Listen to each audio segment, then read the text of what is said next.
Pedir aqui perdão a vocês que eu me atrasei, porque eu olhei o post da palestra de amanhã à noite. Então, vocês me perdoam, eu estava tranquilo tomando café. Mas é uma alegria, gostaria de agradecer a Fátima, o convite para a gente estar aqui. Né? Viemos lá de Franca, uma cidade extremamente espírita, são mais de 120 casas espíritas que existem em Franca. Então, assim, é um movimento espírita percentualmente, talvez, uma das cidades mais espíritas do Brasil. É curioso, mas tem uma brincadeira de que o pessoal vai à missa domingo de manhã e passa no centro da Nova Era, que é o mais antigo da cidade, 106 anos, para tomar o passe, né? Então, a gente está sempre muito envolvido por essa atmosfera da doutrina espírita, muito presente na vida lá da nossa cidade. Então eu agradeço muito e que Deus possa abençoar a nossa trajetória aqui na Terra, nesse projeto de crescimento espiritual que é a encarnação. Então o tema escolhido aqui na casa foi exatamente funções do sofrimento. Funções do sofrimento do ponto de vista do espírito imortal. Nós sabemos que na Terra todas as criaturas filhas de Deus, inevitavelmente, passam por períodos de angústia, gerados por sofrimentos, decepções, amarguras, né, que são naturais nesse plano de expiação e provas que a gente vive. Por que é natural? Porque nós somos criados simples e ignorantes, como a doutrina nos ensina, e o nosso destino é chegar à perfeição espiritual. Nós atingiremos a perfeição espiritual quando pudermos afirmar como Jesus, eu e o Pai somos um. Jesus é o Espírito puro, modelo e guia, que foi enviado por Deus para nos servir de exemplo, de modelo. Então, ele atingiu essa condição. Ele não tem mais nenhuma ingerência, nenhuma sensação que a matéria possa causar no Espírito, porque ele já superou tudo isso. Então, quando ele afirma, eu e o Pai somos um, Jesus sente, pensa e age no diapasão divino, de Deus nosso Pai. Então esse é o nosso destino. E vejam que nós estamos, então, muito longe disso, se a gente for olhar a nossa atual condição evolutiva aqui na Terra, nesse planeta, em que nós somos, de certa forma, adolescentes espirituais. Eu não diria que nós somos crianças espirituais, porque nós já conquistamos muito. Se a gente olhar o panorama do nosso planeta, nesses tempos, e olharmos há 1000 anos atrás, na Idade Média, nós melhoramos muito. Nós éramos, historicamente, desde tempos imemoriais, sociedades dominadas pela força bruta e pela violência. Nós conseguimos atingir, então, uma condição em que as leis nos trazem limites, em que as pessoas são consideradas. Não estou dizendo que nós atingimos o estado perfeito social, não, pelo contrário, porque somos ainda adolescentes espirituais. Só que o mundo hoje é muito melhor. Nós já estamos vivendo uma situação em que a nossa condição permite avaliar, questionar, impor limites, né? Se a gente olhar, por exemplo, no Evangelho segundo o Espiritismo, nós temos lá a questão do duelo. Duelo em que duas pessoas tinham, de certa forma, uma autorização para se matarem, por uma questão de ofensa pessoal, ofensa familiar. A pessoa era levada àquela situação e se alguém morresse, ali não teria nenhuma punição. Quando Kardec coloca, e os espíritos orientam, sobre o duelo, era lugar comum em diversas partes do mundo. Hoje não existe mais isso. Então vejam que em poucos anos, 100 e poucos anos, nós atingimos uma condição melhor. Então hoje o nosso mundo é muito melhor do que há tempos atrás, muito pouco tempo atrás. Mas a dor e o sofrimento estão presentes ainda, apesar de todas estas conquistas sociais, das nossas leis, da tecnologia, da ciência. Nós estamos numa condição muito melhor, mas o sofrimento ele está presente. E todos os filhos de Deus passam por esses períodos. Logo, a gente tem que entender por que existe isso, qual o objetivo disto, né, desses processos, e também como lidar e pensar do ponto de vista do espírito imortal a nossa relação com as dores. Nós sabemos que nós estamos aqui, e sofrimento, só fazendo aqui um parênteses, de acordo com a nossa língua portuguesa, é toda situação que causa uma ansiedade, uma situação que traz um certo desconforto para a pessoa. Então a gente tem aquele sentimento, né, em função de algo que nos traz essa angústia. Pode ser um sofrimento físico e pode ser um sofrimento psíquico, moral. Então nós temos que entender que isso tudo está presente e temos então que saber lidar com isso. E a doutrina espírita, ela nos traz essa visão de mundo, de vida, porque quando Jesus disse a cada um segundo as suas obras, aí vem a doutrina espírita nos trazer a lei de causa e efeito, nada mais do que exatamente a afirmação do Cristo, mas traz uma dinâmica de entendimento de como funciona a afirmação do Cristo, né? Como que isso funciona na nossa economia espiritual. E isso nos dá uma condição de, conhecendo a verdade, a gente se liberta, inclusive aprendendo a entender o sofrimento na nossa vida. Portanto, todos nós passamos por situações de desafios. É inevitável. E por que isso? Porque nós temos uma condição de que a partir das experiências, dos acertos e dos erros, nós vamos desenvolvendo os valores e a nossa inteligência. Segundo os mentores espirituais nos dizem, o espírito imortal precisa desenvolver as duas asas do conhecimento intelectual e a asa da espiritualidade e da moral. Porque senão, com uma asa só, é aquele voo que não vai alçar altitudes maiores aí no campo da evolução. Então a gente tem que desenvolver, né? Portanto, somos aqui chamados a esse compromisso.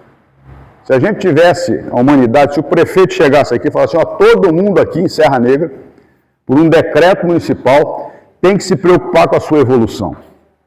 Então, quer dizer, as coisas seriam aceleradas, né? Porque é um compromisso, mas não é possível que seja assim. É por acertos e erros e pequenas aproximações que nós vamos conseguir nessa condição. Vamos imaginar, então, quando nós atingimos a condição hominal. Que a gente sabe que o princípio espiritual, ele se inicia, né, o seu desenvolvimento instintivo, do instinto, no reino animal. Até que atinge um determinado ponto, né, que nós temos a oportunidade, já percorremos todo aquele processo de desenvolvimento instintivo no reino animal, atingimos o ponto de inflexão em que vamos entrar no reino hominal. Ali nós ganhamos de presente o livre-arbítrio. O livre-arbítrio e a oportunidade de nos desenvolvermos intelectualmente, que não é o caso da nossa primeira fase de desenvolvimento no reino animal, enquanto princípios espirituais, né? Então a gente ganha o livre-arbítrio e começamos a experimentar, começamos a nos desenvolver, a trilhar esse caminho de evolução a partir das experiências, dos acertos e dos erros. Então vamos imaginar, ganhei lá o meu livre-arbítrio, sou um espírito iniciando esse período onde o instinto tem uma preponderância maior do que a razão e o intelecto ainda, porque isso se desenvolve até o ponto da razão e do intelecto sufocar o instinto que pode me trazer alguma reação violenta, alguma coisa. Isso tudo nós vamos aprendendo. Então ali nesses acertos e erros, a gente vai começando a construir a nossa essência íntima. Quando nós agimos de acordo com as leis divinas, nós estamos caminhando uma estrada suave, uma estrada asfaltada. Quando nós contrariamos as leis divinas, nós então, caminhando uma estrada mais difícil, vamos gerando as situações que podem trazer desconforto. Porque quando a gente erra em relação às leis divinas, gera um desconforto. E, a partir de então, nós vamos ter que nos harmonizar com aquela determinada lei divina. Então, através do quê? Das situações de sofrimento, que são, em muitas vezes, inúmeras vezes, o remédio amargo, mas necessário, para que a gente possa valorizar, aprender, harmonizar a nossa essência espiritual eterna com as leis divinas, nesse processo de crescimento em relação a atingir a condição do Cristo, de espírito puro e perfeito. Estamos longe disso. Então vejam só, nós temos aqui a questão expiatória e a questão da evolução. Então nós temos as provas e as expiações. Existem momentos em que somos atingidos por determinado sofrimento expiatório. O que seria isso? Preciso entender que a expiação, quando a gente transgride a lei divina, gera uma matriz que vai causar, lá na frente, uma situação em que temos que nos harmonizar com as leis. O sofrimento, consequência do ato equivocado. Então, por exemplo, vamos imaginar que vou contar essa história aqui porque o meu pai passou por isso, então posso usar meu pai de exemplo, né? Meu pai era um fumante inveterado, fumava 4 maços de cigarro por dia, né? Ainda cortava o filtro, porque na época dele não tinha filtro o cigarro. Depois que colocaram o filtro, ele cortava no dente e fumava para ficar mais forte. O que aconteceu? Desencarnou em função de um problema pulmonar. Ele gerou uma matriz de sofrimento, porque compromete o perispírito, pela sua própria vontade, pela sua falta de força, ele comprometeu a sua condição e, portanto, vai gerar, inevitavelmente, né, uma situação que precisa ser corrigida. Eu tive a felicidade de, há poucas semanas atrás, meu pai morreu já fazem mais de 40 anos, né? Morreu novo, com 50 anos. E o que acontece? Recebi uma mensagem dele, na reunião nossa, em que ele fala que ele teve dificuldades quando retornou ao plano espiritual. Né? Por quê? Porque ele gerou aquela matriz energética negativa pela ação da sua vontade, do seu livre-arbítrio, da sua liberdade de escolha, e gerou um sofrimento espiritual. Então, vamos falar disso daqui a pouco. E ele, com certeza, né, nós vamos ver alguém que vai reencarnar, né? Não que todos os casos sejam nessa linha, mas é para exemplificar, alguém que reencarna com uma deficiência física pulmonar. Do nada. O que é isso? Um sofrimento para o resto de uma outra encarnação, de uma outra trajetória. Mas aí ele vai, a partir daquele sofrimento, né, daquele remédio que ele toma todo dia, 24 dias, 7 dias por semana, 24 horas por dia, ele vai valorizar uma condição de saúde integral. Porque isso é uma dor expiação. É uma dor que traz, então, essa harmonização necessária e bem-vinda em relação às leis divinas. Porque aí ele aprende, a gente aprende pela dor. Então a dor expiação. E existe também a dor evolução. Sabemos que vivemos nesse mundo de expiação e provas. As provas são o quê? Na verdade, provas. A gente estuda, faz a prova, para testar o nosso conhecimento e para ter a oportunidade de aprender mais, de nos desenvolver um pouco mais. Então, são dores, por exemplo, vamos citar aqui a paciência. Eu sou um espírito totalmente impaciente, né? Isso não é comum, né, no nosso plano. É algo assim bem distante da nossa realidade, mas enfim, a gente é impaciente. Isso é um hábito ruim para o espírito. Então, eu sou um espírito que em 1, 2, 3, 4, 5, 10, 20 encarnações, eu sou impaciente. Aí eu reajo com impaciência a tudo na vida. Agrido as pessoas. Fico com angústia, né, pela minha impaciência. É uma coisa, né, tempestade em copo d'água, a coisa mais comum do mundo. Então, eu faço uma programação reencarnatória e vou trabalhar a paciência. O que é a paciência? É um tesouro que a traça não corrói e que nós vamos levar para a eternidade. Imagina se Jesus fosse impaciente com a nossa ignorância. Coitado, né? Não tinha jeito, né? Ele ia sofrer muito, mas ele não sofre, porque ele sabe que tudo tem o seu caminho, tem a sua... Então a paciência é um tesouro que a traça não corrói. E a gente faz a programação reencarnatória e eu vou ter uma existência em que eu vou ser testado regularmente nesse tesouro que a traça não corrói. Aí tem duas situações, né? São duas situações. Eu posso aprender ou eu posso falir naquele propósito, né? Isso em relação a expiações e provas. Porque quando a coisa vem para a gente, aí é que onde nós vamos começar a entender a função disso, nós temos que entender como reagir à situação de dor. Qual seria o ideal? O ideal sempre é a resignação ativa. O que seria a resignação ativa? A Joana de Anjos fala que é exatamente a postura em que o Filho de Deus, ele olha para a situação, aceita o desafio e o problema, sem se revoltar, mas nunca deixa de buscar a solução. Esse é o nosso projeto.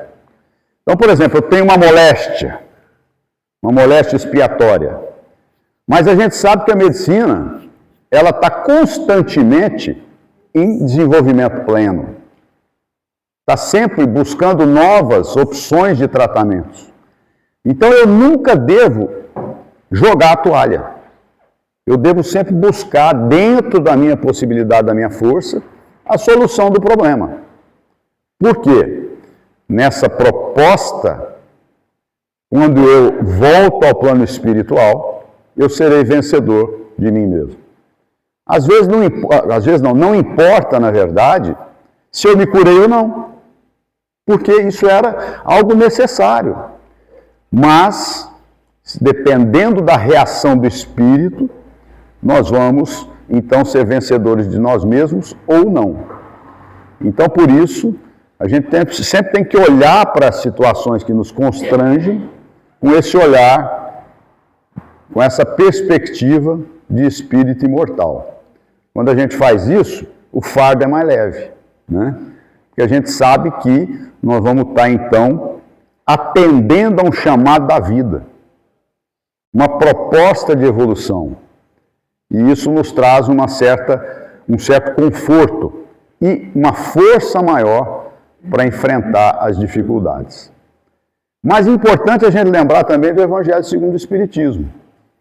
Porque lá nós temos uma página que trata das causas anteriores e das causas atuais das aflições. Causas anteriores das aflições nós já tratamos aqui. São as expiações que se manifestam na presente reencarnação, são as dores, evolução, as provas, né? Isso é programado, isso vem em consequência dos nossos atos ou de uma programação reencarnatória. Mas e as causas atuais das aflições? Aí é o nosso cuidado. Porque, por exemplo, eu sou um cara que gasto muito. Não posso ver um cartão de crédito, porque eu acho que ele tem que ser usado assim de maneira loucamente, né? E isso vai trazer o quê? Se eu não tiver controle, isso vai me trazer um problema financeiro. Uma dor que poderia ser evitada, né? Em várias frentes de trabalho, de relação na vida, a gente acaba criando dores desnecessárias que não nos pertencem. Portanto, os Espíritos foram sábios em colocar no Evangelho segundo o Espiritismo as causas atuais das aflições. A gente já traz uma carga de desafios em função da nossa trajetória evolutiva, da nossa necessidade. Por que, então, trazer mais peso para as minhas costas, para a minha vida, a partir das escolhas equivocadas? Vigiai e orai. Não vigiar ou orar do que vem de fora, né? Não é o que vem de fora, mas vigia e ora a sua mente, né? Se a gente fizer esse exercício, nós vamos então aprender, né, pela nossa vontade, pela nossa determinação, a não causarmos dificuldades para nós mesmos, né? Não vamos trazer mais para a gente situações que poderiam ser totalmente evitáveis. Então, as causas anteriores, resignação ativa, enfrentamento, aprendizado com a situação, né? E as causas atuais, pela vontade firme, né? Se a gente olhar a obra de Emmanuel, pela mediunidade do nosso Chico, Emmanuel fala constantemente da vontade, né?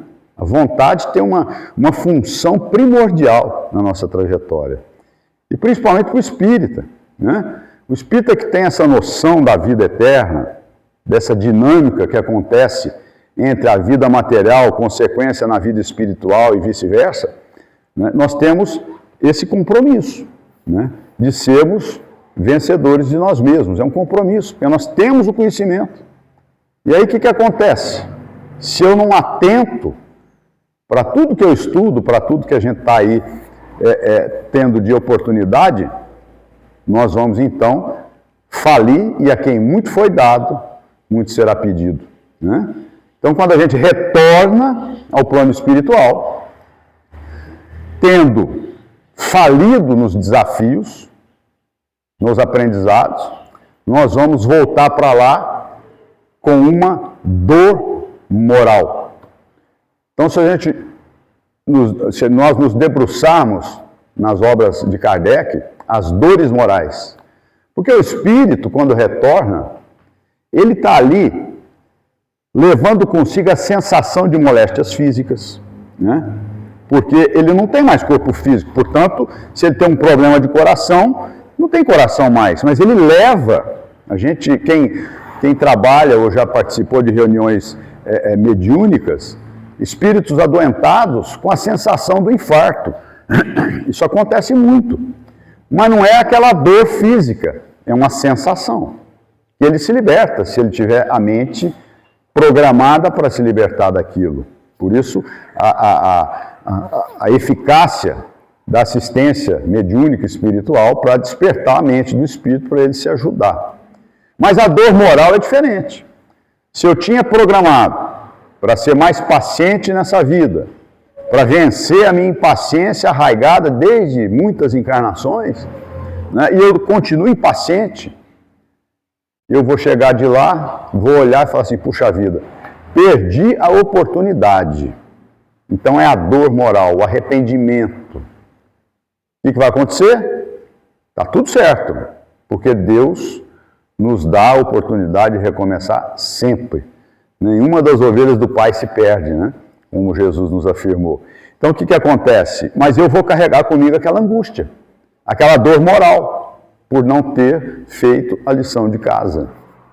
Então vejam vocês, isso tem uma consequência na nossa trajetória que traz diversas situações em que eu posso, como construtor do meu destino, como arquiteto da minha maior ou menor felicidade, né, ter momentos de serenidade espiritual, de alegria verdadeira, depois do meu desencarne, ou eu posso ter momentos de angústia e dores morais que me acompanham, né? Então nós temos que entender que da maneira como encaramos os desafios, nós vamos construir a nossa maior ou menor felicidade e equilíbrio. Isso é muito importante, porque como eu disse, as coisas ficam mais leves. Não que não existam as dores, né? Não que a pessoa vai se tornar fria, não é isso. Mas a gente vai ter então uma condição de enfrentamento e uma força muito maior. Porque é importante essa compreensão até para que nós sejamos vetores de apoio para os que se encontram em sofrimento. Aí nós vamos entrar numa outra seara, uma outra consideração. A questão do fora da caridade não há salvação, né? Porque isso é o propósito. Nós fomos criados para viver em um ambiente de colaboração, né? Um ambiente em que uns apoiam os outros nas suas dificuldades, nos seus desafios. Mesma coisa, se o prefeito falasse assim, agora todo mundo aqui em Serra Negra tem que ser caridoso, ia ser uma maravilha, né? Mas não é possível, porque é um aprendizado, para e passo, ao longo do processo evolutivo. Então, quer dizer, quando a gente desenvolve essa capacidade de entendimento, a gente começa, então, a ter condições de sermos os trabalhadores da seara de Jesus, do Cristo, do projeto evolutivo de todos nós. Né? Porque, vejam, o que acontece com o espírito regenerado?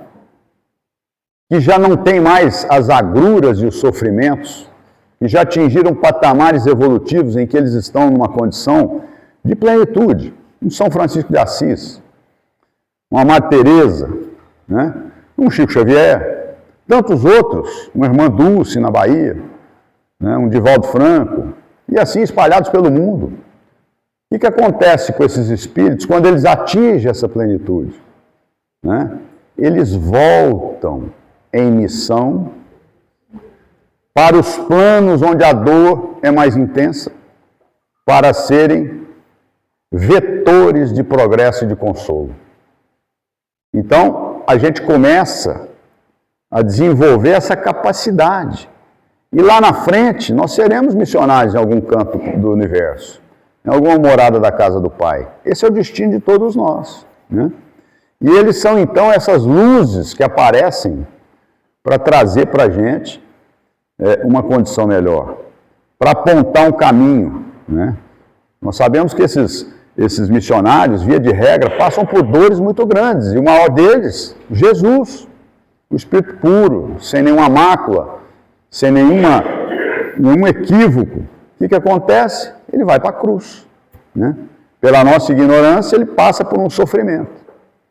Mas eu pergunto para vocês, Jesus naquele instante, né? Qual é o sofrimento de Jesus? É o sofrimento da injustiça? É a dor física?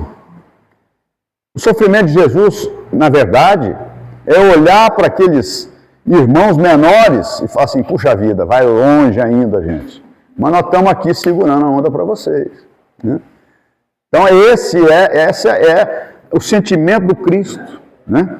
Então nós temos os exemplos. Tanto é que ele disse, eu sou o caminho, a verdade e a vida. Se a gente fizer uma análise profunda dessa frase, não só o exemplo de Jesus, o Evangelho, o código de conduta, estarei convosco para toda a eternidade. Para toda a eternidade, se nós seguirmos o Evangelho, nós sofreremos muito menos, vamos aprender com as nossas dores e seremos esses espíritos engajados no bem comum. Fora da caridade, a gente não tem como ser feliz assim mais rápido, demora mais. E aí as eternidades se fazem mais longas, as eternidades são mais difíceis, né? Do ponto de vista de uma afirmação poética. Né? Não que a eternidade ela fica mais longa porque ela é a eternidade, mas poeticamente dizendo, ela se faz mais longa porque a gente fica patinando. Né? A gente fica patinando. Então o sofrimento na nossa vida é aquele remédio amargo, mas necessário, para que a gente possa nos aproximar cada vez mais da condição ideal. A parábola do filho pródigo mostra o quê? Aquele que saiu ao mundo, quebrou tudo, né? Usou e abusou dos bens da matéria, então ele cai num estado de angústia, de sofrimento moral e psíquico, e se realiza internamente dizendo, bom, vou voltar à casa do Pai, né? Vou me voltar a Deus. E ali ele é recebido com festa, né? Como está na parábola. Por quê? Porque Deus não desampara nenhuma das suas criaturas. E o sofrimento moral que aquele espírito criou para si mesmo, né? Fez com que ele valorizasse a estadia, a vivência no seio divino, que é exatamente esse estado em que nós temos que atingir a nossa perfeição, a nossa condição superior, para sermos definitivamente felizes. Nós temos até que hora? Ah, tá bom. Então, gente, essa reflexão é importante, porque a doutrina espírita, ela nos traz tem esse condão de nos preparar. Porque se a gente estuda, se a gente se prepara, quando somos chamados ao testemunho, é mais fácil. Né? É mais fácil. Não que a gente não vai ter uma reação de revolta, é natural. E nem deve ser olhada como uma falha, como um desastre total. Não, é natural, é inerente à nossa condição evolutiva. Senão não estaria aqui sofrendo desse jeito. Né? Mas aí quando eu tenho aquela reação de rebeldia, o que eu faço? Eu faço então a reflexão e falo, calma aí. É um preparo, né, que a gente faz, o conhecimento, o estudo, exatamente para que a gente possa ter condições melhores de enfrentamento dos nossos desafios, que eles têm um propósito. Né, eles têm um propósito sublime, que é nos trazer a paz de espírito na eternidade. Pouco a pouco, nessa construção. Né? Se a gente atingir nessa trajetória um percentual muito grande, 80% de acertos, a gente já vai ter sido vencedor de nós mesmos. Porque André Luiz diz o seguinte, os completistas, ele usa esse termo, completista, é aquela criatura que reencarnou com uma programação reencarnatória e tem 100% de acerto.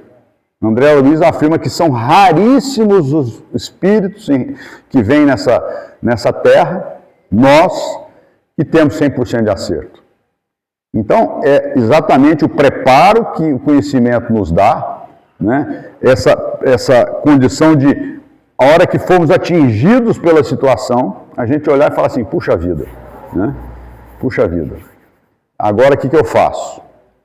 Eu tenho uma história, quando meu filho tinha 2 anos, alguns de vocês vão se lembrar aqui do senhor Masataka Ota, que foi um japonês que perdeu o filho assassinado em São Paulo, lembra-se disso? Um negócio terrível. E aí, um sofrimento, pelo amor de Deus, né? Não tem nem o que falar, né? E em casa, um dia, meu moleque tinha 2 anos, eu vi a entrevista do senhor Masataka Ota acho que foi no Jornal Nacional, não me recordo. Mas falando para o país, falou assim, não, eu perdoo. Eu perdoo essa criatura. E eu olhei aquilo e falei assim, puxa vida, eu nasci espírita, procuro estudar, eu não sei como eu reagiria diante dessa dor, desse sofrimento. Realmente, até hoje eu não sei. Eu já sou vô, né? Mas eu não sei como eu reagiria. Porque a gente não se conhece em profundidade. A gente não sabe o que tem lá dentro, no nosso inconsciente espiritual, nas águas profundas do nosso ser, que podem simplesmente fazer assim diante de um fato. Buf! E aí o preparo que o conhecimento, o estudo nos dá. Né? Aquele senhor, tanto é que depois ele, acho que até fundou uma organização para ajudar pessoas que passavam por essa situação, enfim, quer dizer, o cara transformou o sofrimento dele, superlativo, né? Uma coisa besta, sem sentido, um moleque assassinado. Né? Ele transformou aquilo em uma profusão de benefícios em relação ao próximo. Né? O que aconteceu com o senhor Masataka? Desencarnou faz um pouco tempo. Onde é que ele está? Provavelmente está em nosso lar, que é para onde todo mundo quer ir, né? Não sei quem de nós vai conseguir, mas a gente quer ir para lá. Né? Então, olha só, é um exemplo de uma pessoa comum, não é um São Francisco de Assis, não é um Chico Xavier, é uma pessoa comum, mas tinha conquistado essa possibilidade de reagir proativamente na situação. Porque aí nós voltamos a Kardec, quando na página Bem e Mal Sofrer, ele nos mostra exatamente essa perspectiva, do bem sofrer e do mal sofrer. Bem sofrer é essa postura que nós temos de transformação íntima, de transformação ao nosso redor, né? De aceitação e resignação ativa, como eu disse.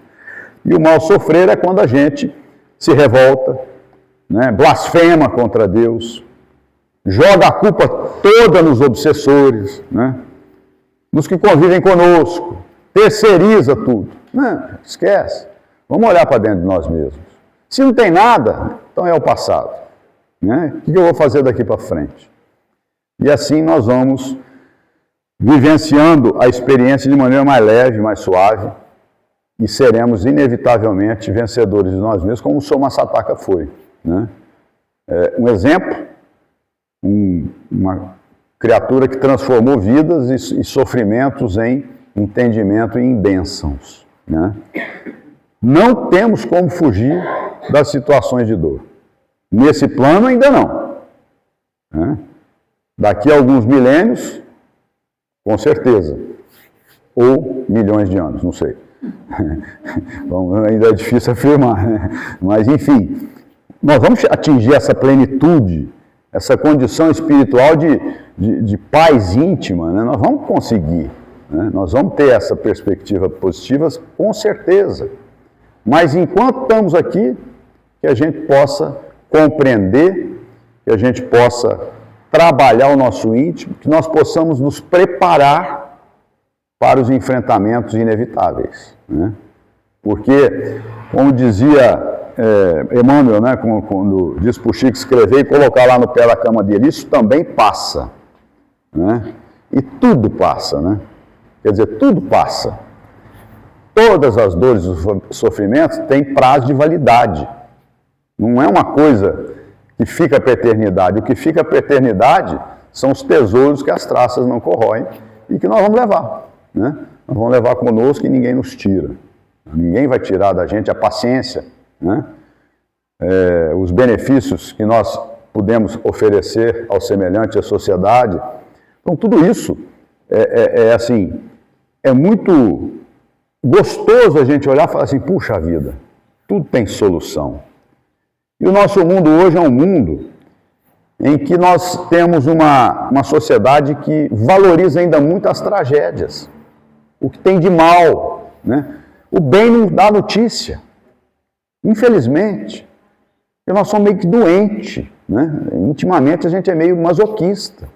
Então, se vem lá uma determinada situação relatando um trabalho maravilhoso que acontece em benefício da sociedade, tem 2 pontos no Ibope. Aí a gente pega a chacina do Rio de Janeiro, chacina não, essa situação que a gente vivenciou essa semana, né, essa tragédia, né, o que acontece? Tem 98%, 98 pontos do Ibope. Né? A gente valoriza o que é negativo, o que é ruim, o que é mal, né? As dores do outro. Né? A gente está sempre valorizando a dor do outro, enquanto a gente deveria ser ali o conforto e o consolo. Então, que a gente possa levar essas reflexões. Vocês me perdoem de novo aqui o atraso, tá? Mas, enfim, agradeço muito, que a gente possa seguir em paz, bem dispostos, confiantes, conscientes das nossas responsabilidades e agradecidos a Deus pela bênção da vida, por tudo que ela nos traz, pela nossa família, pelo convívio dos amigos, pelo nosso trabalho material, pelo nosso encontro com essa doutrina de fé raciocinada, agradecendo também as dores, as decepções, as perdas, que são os remédios amargos, necessários, mas que nos farão, então, conquistar os tesouros que as traças não corroem, se a gente bem souber vivenciar a cada instante. Um beijo no coração de todo mundo, uma semana abençoada, muito obrigado. Fácil. Então nós vamos elevar o pensamento a Deus. Nesse domingo, com a bênção da chuva, e agradecer. Agradecer pela nossa vida, por essa oportunidade que temos constantemente de encontrar a nossa paz. Pedimos, Senhor, pelos que sofrem em todas as situações do mundo. Que as forças espirituais possam canalizar as vibrações de serenidade, de saúde, de entendimento e paz, sobretudo aqueles nossos irmãos envoltos pelas dores e pelos desafios. Pedimos, Senhor, pela nossa família, aqueles que se encontram no plano espiritual, e recebam a nossa gratidão, o nosso carinho, e a rogativa a Deus pela sua trajetória de crescimento na vida maior. Que Jesus abençoe os nossos passos, para que sejamos cada vez mais vencedores de nós mesmos, acertando mais e errando menos, sendo melhores hoje do que ontem e assim sucessivamente. E nesse instante, Senhor, as bênçãos espirituais, através do passe fluídico-magnético, possam contemplar todos nós aqui presentes. E que levemos, Senhor, essa paz para os dias que se seguem. Que o saneamento espiritual seja levado ao lar de cada um de nós aqui presente, retirando as energias densas e pesadas e canalizando as vibrações de alegria, de esperança e de muita fé. Pai nosso que estais nos céus, santificado seja o vosso nome, Senhor. Venha a nós o vosso reino, seja feita a vossa vontade, assim na terra como nos céus. O pão nosso de cada dia nos dai hoje. Perdoai as nossas dívidas, assim como nós perdoamos os nossos devedores. Não nos deixeis cair em tentação. Livra-nos, Senhor, de todo o mal, que assim seja.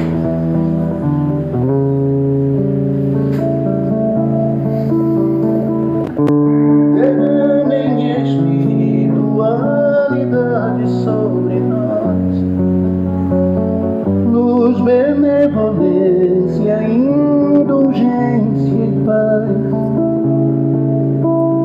dissipando toda mágoa, magnetizando a água, ministrando curas espirituais. Derrame espiritualidade sobre nós, luz, benevolência, indulgência e paz, dissipando toda mágoa, magnetizando a água, ministrando curas espirituais.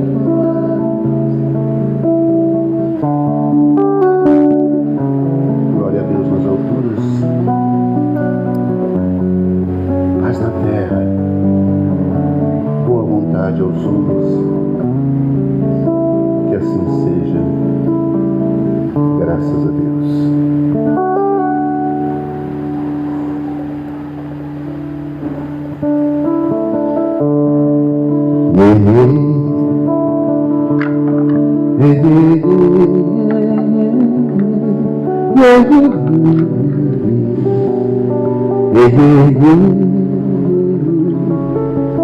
Aqui, nesta casa eu me encontrei. Entrei e aqui dentro vi saída. Sim, foi nessa casa de amor que as benesses do labor cicatrizaram minhas feridas.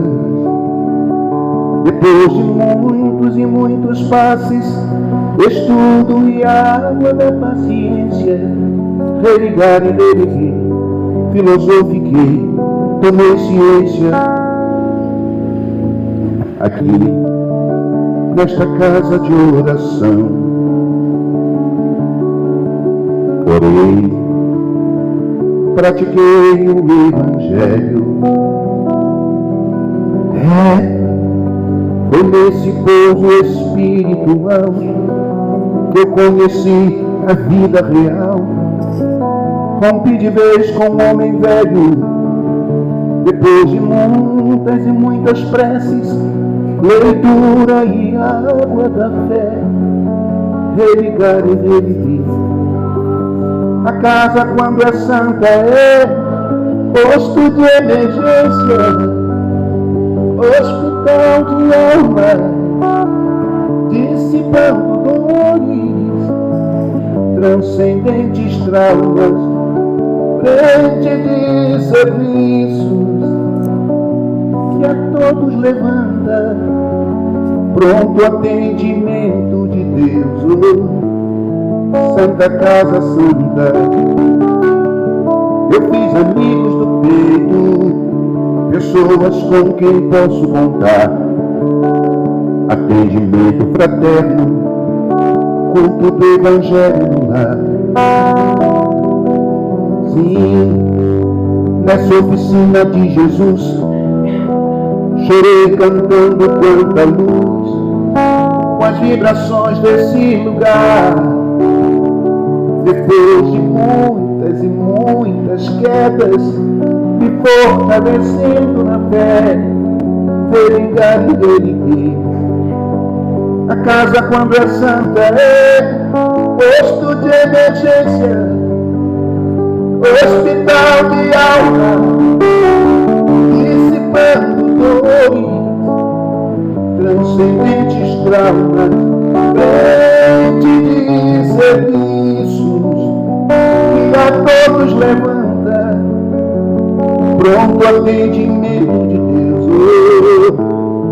Santa Casa Santa, por isso canto e dou graças a Deus,